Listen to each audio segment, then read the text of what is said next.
Okay, so we're moving on to Unit 8, which is all about right triangles and trigonometry. And the whole idea for this unit is you'll be given different pieces of information, different sides, different angles, or a combination of that, and you will be asked to find other missing sides and angles. Where I'm giving you tools that you could do that. Um, and before we even get into those tools and how to use them, I felt it was necessary to go back and look over the three main properties of square roots that you're going to need for this unit. And that is simplifying, multiplying, and dividing.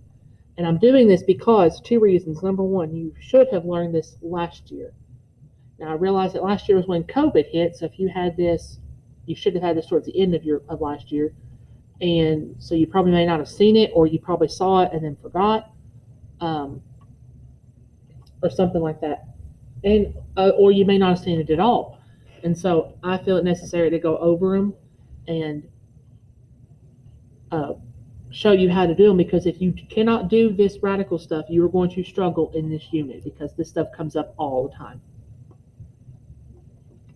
at least in the first part. Um, so we have simplifying, multiplying, and dividing. Now, what I would encourage you to do is I'm going to do each section, and then if I were you, you could pause this video and go work on the simplifying homework problems if you want to, and then come back, pick it up, and watch the multiplying section, and then go do multiplying, and then of course do the same with dividing. Or you could watch the entire thing and then go do your homework, whichever way works for you. And I say do the pausing thing because this video might be a little bit longer, because I'm going to try and do my best to make this in depth. Um, anyway, so let's get started.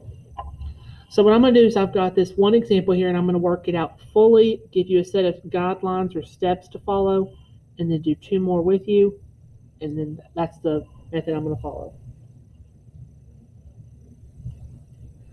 So when you're simplifying square roots, so first recognize that a square root it tells you what number times itself gets you the inside of the radical. So, for example, you're probably familiar with like the square root of 36. We know that's 6. So that says that 6 times 6 is 36. And another one, 9. We know 3 times 3 is 9. Well, what about 63? So let's just see. So we get this big old decimal. That means that there is no whole number when you multiply it by itself to get you to 63. And so when this occurs, we need to do what's called simplification. So we need to simplify the radical as possible. And there should still be a radical or square root in your answer. Okay? Those ones that work out evenly, like 36 or 9, if I could type, I call those perfect. So if a square root is perfect, it comes out to a whole number. If it's not perfect, like 63, it's going to be a big decimal.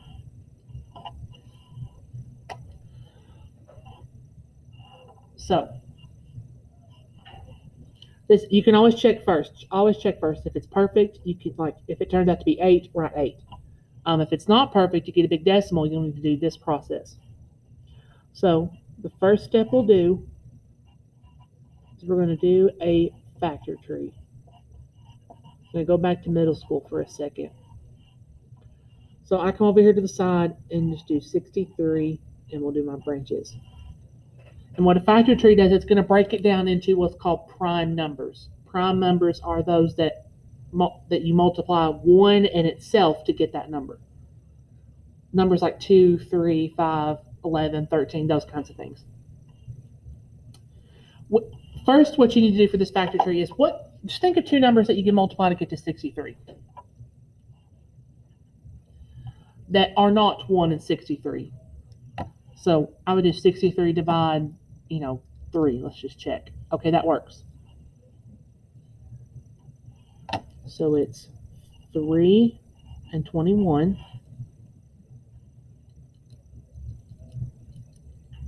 Now 3 is prime, so you cannot break it down anymore.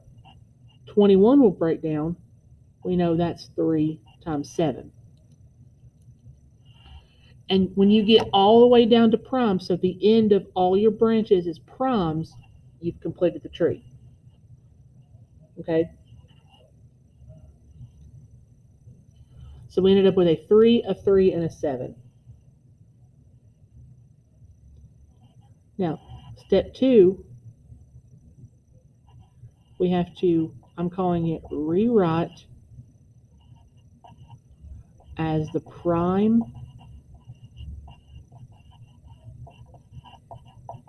factorization. That's a fancy term, but all that means is prime factorization is the list of prime numbers that you multiply together to get to your original number. So in other words, what are the ends of your branches that are prime? We had a 3, a 3, and a 7. So I'm going to replace 63 with 3 times 3 times 7. It's always multiplying under there. I'm going to replace it.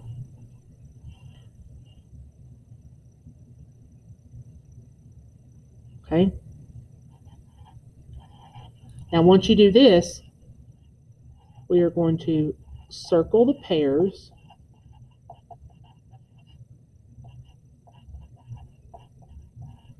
Take them outside. So let me explain what that means. So when you do this prime factorization and you get to this step, you first want to check if you have any pairs of primes, because in this instance you need pairs. And you can think of it as pairs because we're talking about square roots. There's like an invisible 2 right here. You don't have to put it, but because it's a 2, we need pairs. Okay? So I'm looking and I see a pair right here. In order to take something from inside the radical outside, you have to have it in pairs. So this pair of 3s will get to come outside and live out here. I call it you need a friend to go outside because it's a big scary world. If you don't have a friend, you have to stay inside. Now, let me explain this. When you bring them outside, think of it this way. A pair is 2 separate, what's the word I'm looking for? Kind of like 2 copies of one item, if that makes any sense. Like a pair of socks is 2 socks, but they're both a sock. We have a pair of 3s.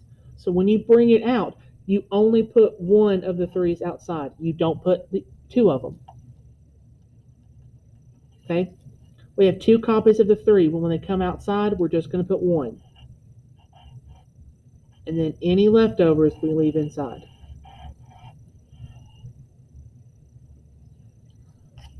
So that is the simplification process.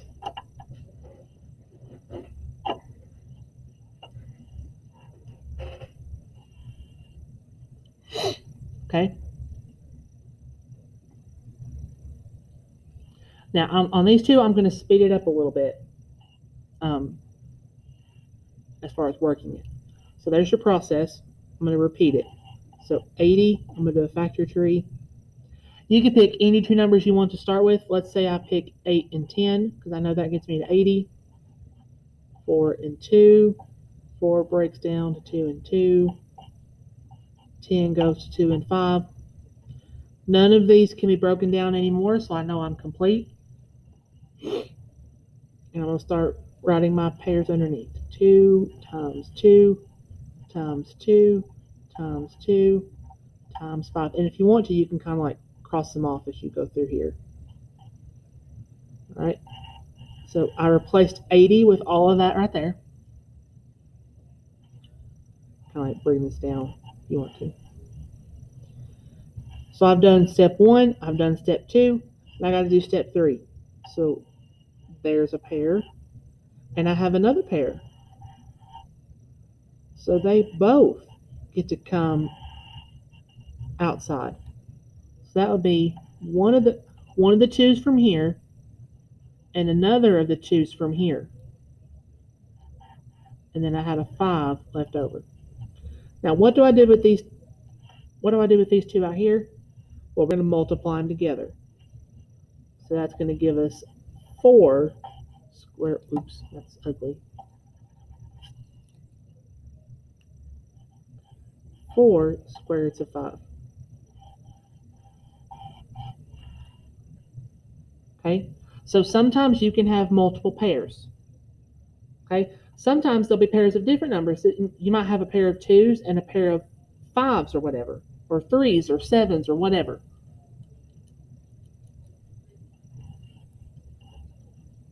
All right, now we'll do the same thing. 500. I'm going to make my life a little easy. I know that 5 times 100 is 500. You could have done, I mean, what most kids do is they start with dividing by 2 and get to the 250, but then you keep dividing by 2, dividing, that one you divide by 5, but it takes too long if you start with 2. So I like to start with a number that's going to make my tree a little bit shorter, but it really doesn't matter. 100 is 10 times 10. That's a 2 and a 5, and another 2 and a 5. Everybody is prime, so 2 times 2 times 5 times 5 times a third 5. 2 2s and 3 5s. So step 1, factor tree. Yours could look different than mine, depending on how you think about it. Step 2, rewrite as prime factorization. This should be the same, no matter how you do your tree. And now step 3, do the pairs. So we got a pair of 2s here and a pair of 5s here. So this gets to come outside. That gets to come outside. 2 times 5 outside, and then an extra 5 inside. So that gives us 10 square roots of 5.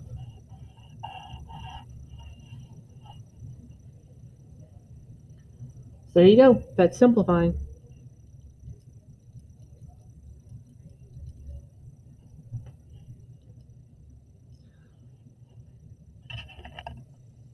All right. Oh, sorry. I'm trying to fix my screen. There we go. Okay. Now we go on to multiplying square roots. So you'll have, this time you'll have 2 different square roots and you need to multiply them together. And what's nice about this one is you don't have to worry about this to simplify at first. We're actually going to do the multiplying step first, and then we will do the simplifying, okay? And that's kind of the, boy, that screen is weird. There we go. Step 1 is to multiply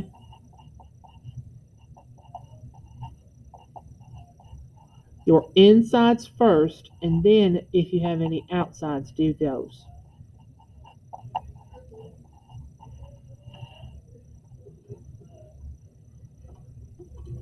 And I'll show you what that means about the outsides in a moment. So we only have insides here, so we're going to do 2 times 6, and we're going to put that underneath the square root again. 2 times 6 is 12. And then step 2 is to simplify. So when I say simplify the square root, that means you come back up here and do this set of steps that I showed you earlier. So we'll come over here and do a factor tree on 12. Well, we could use 2 and 6 again because we know we got that. And that's another thing. When you're making your factor tree, you can use the 2 numbers that you multiplied to get there. Or you could use a different pair. It does not matter. So now we got a 2, and a 3. So we're going to replace that 2 times 2 times 3.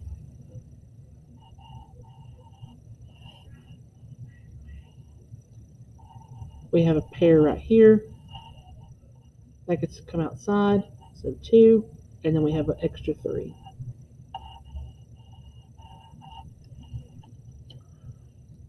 Okay? So with multiplying, you do the multiplication first. Multiply the insides together, and then you go back and do the simplification process. And I forgot to mention this up earlier, but Sometimes when you're simplifying and you do your factor trees right here, you may not have any pairs. Like you may have a 2, a 3, and a 5, or a 2, a 3, and a 7. If you have no pairs, then you cannot simplify it anymore. So you would just end up with what you started with. I hope that makes sense. Sometimes that'll happen. You may have one that is already simplified for you and you don't have to do anything else.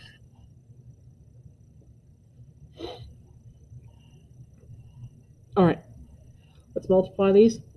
5 times 15 is going to be 75.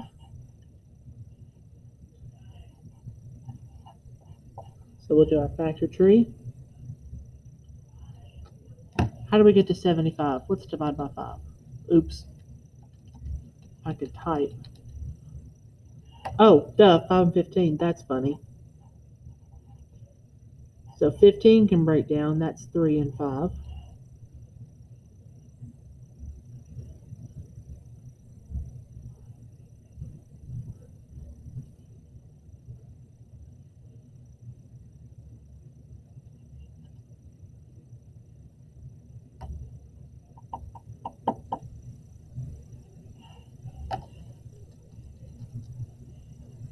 Oh, sorry. I got distracted by something else. Okay. So we'll replace that as 3 times 5 times 5. My pair is back here, so it gets to come out front. We'd have 5, and then a square root 3 left over. Okay? Now notice on this one that this square root has something in front of it. That's where the outside piece comes into play. You'll need to first, you could do insides first and then outsides, however you want to do it. So we have a 10 inside and a 6 inside, so that gives us an inside of 60. And then we have a 2 outside here already, and then an invisible 1 right here. So we've already got a 2.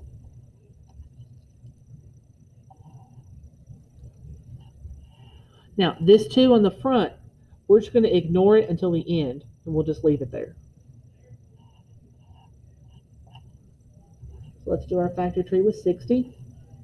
I know that 6 times 10 gets us there because that's what we just used. 3 and 2, 2 and 5. So underneath my square root, I'll have 2 times 2 times 3 times 5. And then my extra 2 from earlier, he's going to hang out there for now. Now we look for pairs. Here's a pair. He gets to come outside. Now this 2 is already there. And I'm going to bring another 2 out front. So they are going to be multiplied together. And then we had a 3 times 5 left over. Now we'll just simplify, everybody. We'll multiply. 4 outside, 15 inside.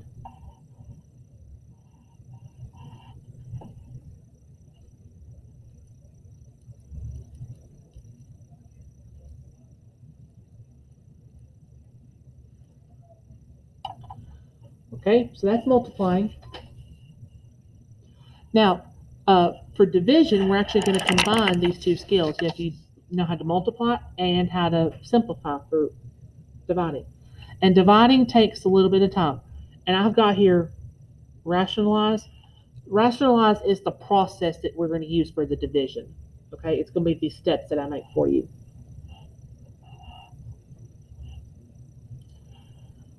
So you can we do this because when you divide square roots, you cannot have a square root in the denominator. That is against the rules of the square root world.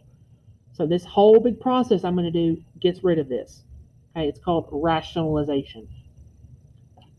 First thing we'll do is we're going to multiply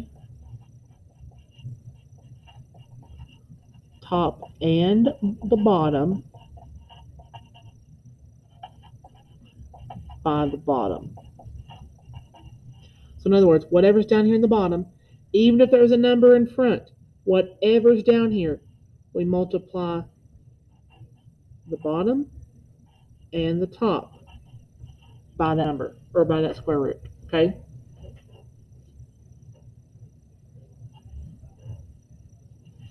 And then we'll multiply across. 14 times 6, that's 84. And then 6 times 6, that gets us 36.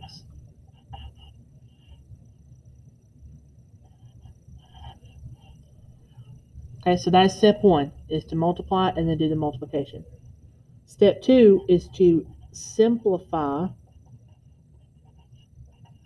the bottom, this bottom right here. And if we've done this right, it should be perfect now.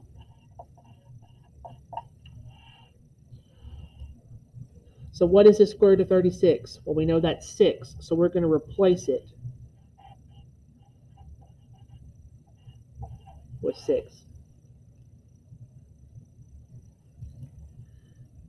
All right, so now we do step 3. We simplify the top using our original process with the factor tree and all that stuff. So I'm going to come over here and do a factor tree. What can I multiply to get to 84? Well, let's use the 6 and 14 that I used earlier.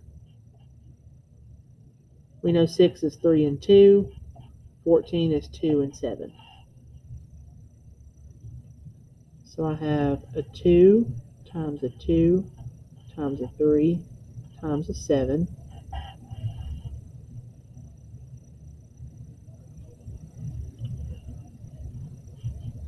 Okay, again, I'm still on step 3 doing my whole simplification process. There's a pair right here that gets to come outside. So 2. We have a leftover 3 times 7, so let's go ahead and multiply that as 21. So essentially what I've done is this top I've rewritten as this. Okay. So now number 4 is going to be to replace the top. Replace it with what we just found. So 2 square root is 21 over 6.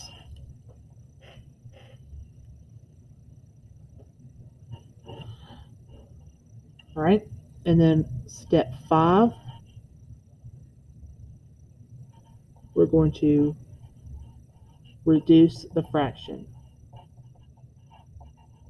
Now, be careful when you do this. You might be tempted to reduce the inside of the square root with the 6 on the bottom. You cannot do that. It is forbidden. That square root does not allow you to simplify. Because all this over here got us the 21 right here. So in other words, we're going to cover it up. We're going to pretend square root 21 is not there for a minute. We have to ask ourselves, can we simplify 2 over 6? Can that be reduced? So let's look at those two. Can that be reduced? Yes, it can. We know 2 over 6 is 1 over 3. So I'm going to replace that.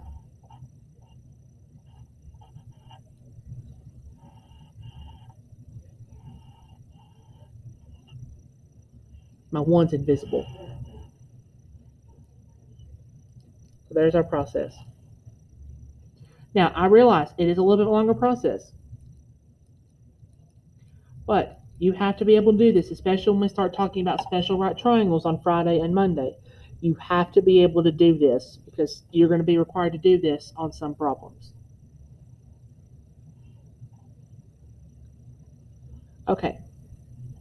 Now, the 2 on the bottom that I have to show you are kind of like special cases of the rationalization process, which is a good thing why I picked them. But in general, your process is going to look like this up here. So use this as your guide. All right. I'm going to speed up a little bit. Multiply by square root 20. Multiply by square root 20. So So on the bottom, I end up with square roots 400. And on top, I end up with square roots 100. Yeah. Now, what's interesting about this case is that both of those are actually perfect. And if you don't know that, just type them in.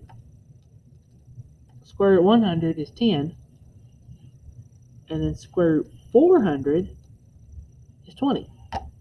So we're going to go ahead and replace those with 10 over 20. Now we know what 10 over 20 does. We know that goes to 1/2. So this is the one time that you actually end up with a fraction answer instead of this square root fraction thing. You end up with a regular fraction. That's called a rational number. That's irrational. This could happen sometimes. Not all the time, but that could happen. Matter of fact, I think on your homework there's nothing like this, but it's a good idea to throw it in here so you can see it. Now let's do this one.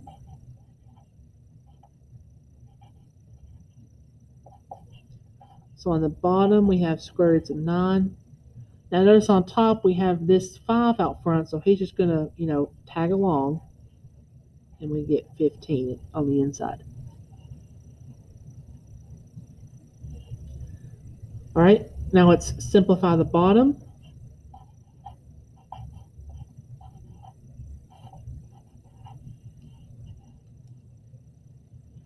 So now let's try and simplify the top. Let's do a factor tree with 15. That's 3 and 5. I can't go anywhere else because I've only got a 3 and a 5. I have no pairs.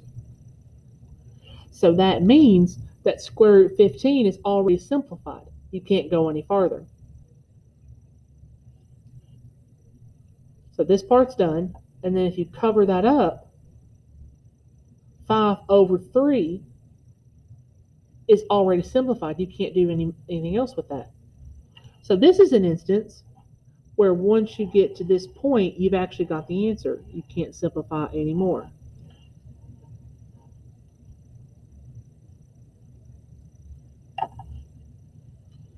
And that could happen sometimes as well. All right. Excuse me. So these are the square root skills that you have to be successful in the first part of our right triangles unit. You have to be able to simplify a square root, you have to be able to multiply a square root, and you have to be able to divide a square root. And I hope by giving you those steps, you can look back at those as a reference and figure out and remember the process that you have to go through. So be sure to watch this video all the way through and then complete your assignment. And as always, if you need help, let me know.